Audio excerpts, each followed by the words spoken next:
ক্ষমতা পেলে অহংকার করা, ক্ষমতা পেলে অহংকারের চোটে মানুষকে মানুষ মনে না করা, মানুষের উপরে হিংস্র হায়নার মতো ঝাঁপিয়ে পড়া, এগুলো হলো ফেরাউনের স্বভাব, ফেরাউনের চরিত্র। ক্ষমতা পেয়ে মানুষ অহংকার কখনো করবে না, মুমিন কখনো অহংকারী হয় না। আল্লাহ তাআলা হাদিসে কুদসিতে বলেছেন, আল কিবরিয়া উরিদাই, অহংকার হলো আমার চাদর। যে ব্যক্তি অহংকার করবে সে যেন আমার চাদর নিয়ে টানাটানি আরম্ভ করবে, আর যে ব্যক্তি আল্লাহর চাদর নিয়ে টানাটানি আরম্ভ করবে তাকে যিনি ভয়াবহ শাস্তির সম্মুখীন করবে। গলার আওয়াজ বড় করে সবাই বলেন, তিনি কে? ক্ষমতা পেলে অহংকারী হয়ে যাবেন না, কারণ ক্ষমতা হলো এমন জিনিস, এখন আছে তো একটু পরে নাও থাকতে পারে, আজকে আছে তো কালকে নাও থাকতে পারে।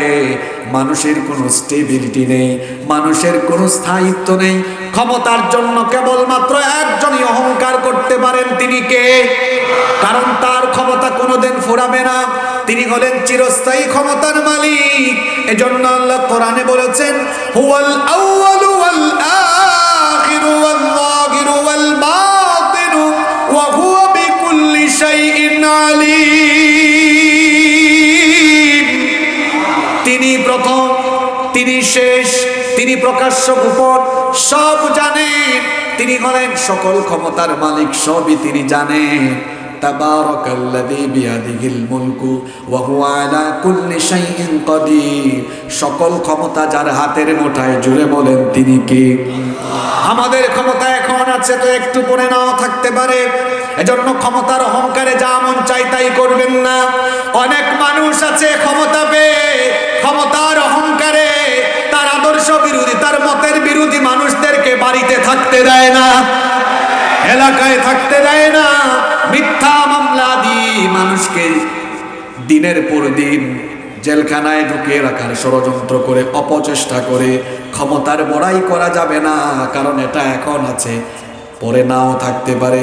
আল্লাহ যদি চান কোনো ক্ষমতাওয়ালা ব্যক্তির ক্ষমতা কেড়ে নিয়ে, আল্লাহ যদি চান তাকে জেলখানার ভেতরে ঢুকাতে পারেন কি পারেন না?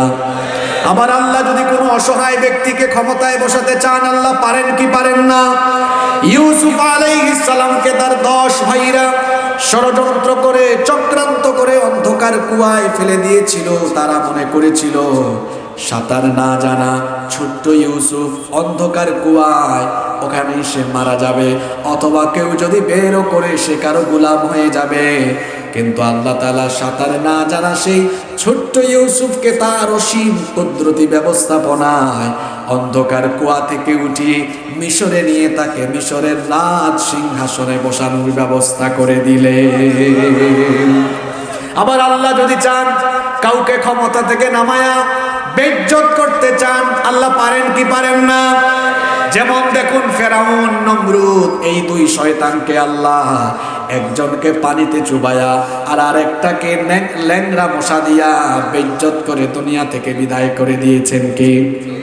ক্ষমতার অহংকার করলে পরিণতি যে খারাপ হয়, বেইজ্জত যে হওয়া লাগে, আমার বাংলাদেশেও এর নজির আছে। যেমন টাকলা মুরাদ, কই ইসলাম থাকবে না, পাগলা। ইসলাম তো এখনো আছে, তোর পাগলামি এখন বন্ধ হয়ে গেছে। তোর দল ক্ষমতায় আছে, প্রথমে তোর মন্ত্রিত্ব গিয়েছে, তারপরে নমিনেশন দিয়েছে, পরে তার বান্ধবীর সাথে মিলিয়ে দুজনে এক রকমের মার্কা নিয়েছে। কিন্তু কি দুঃখ, দুজনেরই মার্কাটা, দুজনের ট্রাক রাস্তা ছেড়ে খাদে পড়ে গিয়েছে। এটা হলো ইসলাম বিরোধিতার পরিণাম। আপনি ক্ষমতা পেয়ে ইসলামের বিরুদ্ধে আচরণ করলে দল ক্ষমতায় থাকবে, আপনি ক্ষমতায় থাকবেন না। আমার দেশে কিছু মানুষ আছে ক্ষমতা পেলে অহংকারী হয়ে যায়। অনেকে তো আছে হুজুর দেখতেই পারে না। ওই যে বললাম ইনশাআল্লাহ শব্দ শুনলে অনেকের জ্বালা পোড়া। যারা আলেম উলামাদেরকে দেখতে পারে না, ইনশাআল্লাহ শব্দ শুনলে যাদের জ্বালা পোড়া, এরা বঙ্গবন্ধুর জীবনীও ভালো করে বলে নেয়। বঙ্গবন্ধু রাজনীতি শিখেছেন আলেম উলামাদের সান্নিধ্যে থেকে। আল্লামা শামসুল হক ফরিদপুরি রহমতুল্লাহি আলাইহি কি মনে করছেন হুজুররা শুধু কুরআন হাদিস পড়ছে? বঙ্গবন্ধুর জীবনীও পড়ছে। আল্লামা শামসুল হক ফরিদপুরি রহমতুল্লাহ আলাইহি, মাওলানা আব্দুল হামিদ খান ভাসানী রহমতুল্লাহি আলাইহি, তাদের সান্নিধ্যে থেকে তিনি রাজনীতি করেছেন। আজ যারা নিজেকে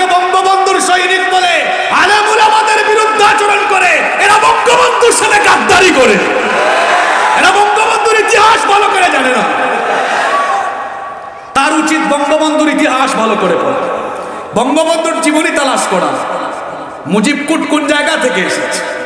শামসুল হক ফরিদপুরে রহমতুল্লাহ আলাই তার কাছে গিয়েছেন বঙ্গবন্ধু শেখ মুজিবুর রহমান। যাওয়ার পরে দেখলেন, বলেন আপনাকে তো এটাতে খুব সুন্দর লেগেছে। আল্লামা শামসুল হক ফরিদপুরে রহমতুল্লাহ আলাই বললেন, তোমার কি পছন্দ হয়েছে? তিনি বললেন হ্যাঁ। বলেন কাছে আসো। নিজেই পড়াইয়া দিলেন। সেই যে আল্লামা শামসুল হক ফরিদপুরে রহমতুল্লাহ আলাইহের কাছ থেকে তিনি এই কালো কোট গায়ে দিলেন, সেই কোট শেষ পর্যন্তই দিতে লাগলেন। আজকে তাকে অনুসরণ করে অনেকে এই মুজিব কুট গায়ে দেয়। কোথা থেকে এটা এসেছে শানে নুজুলও জানে না, সাবাবুন নুজুলও জানে না। তোমার নেতা রাজনীতি শিখেছেন আলেমুল আমাদের কাছ থেকে। এদেশের স্বাধীনতা আন্দোলনের ইতিহাস পড়ে দেখো, ভারতীয় আন্দোলনের ইতিহাস পড়ে দেখো। এদেশের স্বাধীনতা আন্দোলনের জন্য, ভারতের স্বাধীনতা আন্দোলনের জন্য রক্ত দিয়েছে, আন্দোলন করেছে মুসলমানেরা। ইতিহাস জানে না, ইতিহাস সম্পর্কে অজ্ঞ। নতুন প্রজন্মের অনেকেই জানে না। এগুলো জানা দরকার, পড়াশোনা করা দরকার, ইতিহাস আগে ভালো করে জানা দরকার, ঠিক কি না? বলছিলাম ফেরাউনের কথা, বলছিলাম ফেরাউনি স্বভাব, এটা বড় ডেঞ্জারাস স্বভাব। সেখানে আমরা আলোচনা করতে গিয়ে বলছিলাম ক্ষমতার অহংকার করা, এটা ফেরাউনের চরিত্র। কার চরিত্র? অনেক মানুষ আছে ক্ষমতায় থেকে ইজ্জত পায় না, আবার অনেকে আছে ক্ষমতায় না থেকে ওই ইজ্জত পায়। কারণ ক্ষমতা দেওয়া নেওয়া, ইজ্জত দেওয়া নেওয়ার মালিক কে?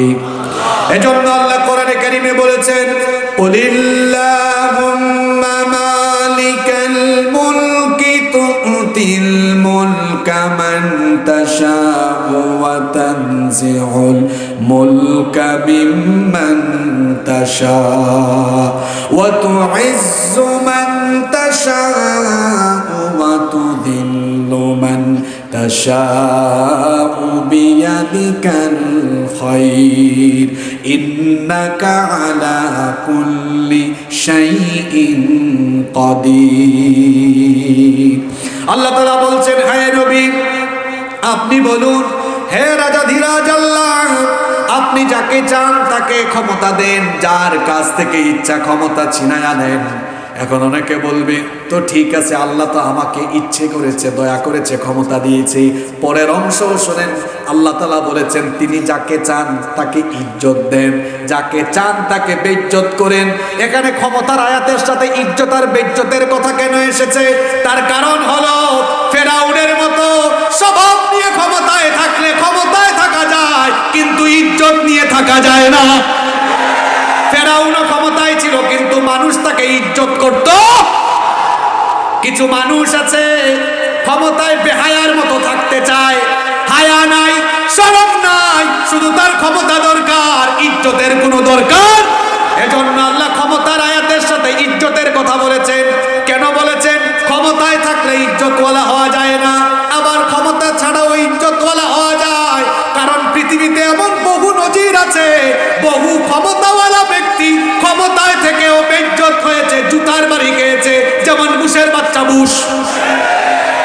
আবার আমাদের সমাজেও অনেক লোক আছে, বহু মাহফিলেও দেখেছেন আপনারা, অনেক মেম্বার চেয়ারম্যান মাহফিলে উঠে বেশি বাহাদুরি করতে চেয়েছে, জনগণ তাকে জুতার মালা দিয়ে, জুতার বৃষ্টি দিয়ে সম্বর্ধনা দিয়েছে।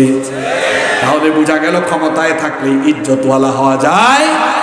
ক্ষমতা দেওয়া নেওয়া, ইজ্জত দেওয়া নেওয়ার মালিক একজন, জোরে বলেন তিনি কে? আল্লাহ তাআলা ফেরাউনের কথা বলছেন, ইন্না ফিরাউনা আলা ফিল আরদ, নিশ্চয়ই ফেরাউন জমিনে অধ্যত্ব আরম্ভ করেছিল, অহংকারী হয়ে উঠেছিল। তার দ্বিতীয় স্বভাব হলো ওয়াজালা আহলাহা শিয়া, সে তার জনপদের অধিবাসীদেরকে বিভক্ত করে রেখেছিল। ফেরাউনি শাসনের একটা নীতি ছিল ডিভাইড এন্ড রুলস, অর্থাৎ বিভক্ত করো, শাসন করো, ভাগ করো, দলে দলে মানুষকে বিভক্ত করে রাখো আর শাসন করো। ফেরাউন তার নিজের জনপদে তার নিজের বংশ, কিপ্তি বংশকে বানিয়েছে এটা সরকারি দল, এটা আমার নিজের বংশ, সব ফ্যাসিলিটিস বুক করবে। আর তার নিজের দলের বাহিরে অন্যান্য বংশদেরকে সে তার জনপদে তার বিরোধী বানিয়ে এদের উপরে দমন পীড়ন চালিয়েছে। বনি ইসরাইলদেরকে রাষ্ট্রীয় সকল ফ্যাসিলিটিস, সুযোগ সুবিধা থেকে বঞ্চিত করে তাদেরকে রাষ্ট্রীয় গোলাম বানিয়েছে। ক্ষমতার জন্য ফেরাউন তার নিজের জনপদের মানুষকে দলে দলে বিভক্ত করে রেখেছে। এটা হলো ফেরাউনের মতো স্বৈর শাসকদের নমুনা। আজকের দুনিয়ায় এরকম ফেরাউনি ক্যারেক্টার নাই। আল্লাহ তাআলা বলছেন, এই ফেরাউন ক্ষমতার অহংকারে এমন অধ্যতপূর্ণ আচরণ আরম্ভ করেছিল, গোটা মিশরে তার ক্ষমতার অহংকারে মানুষের উপরে সে হিংস্র হায়নার মতো ঝাঁপিয়ে পড়েছিল।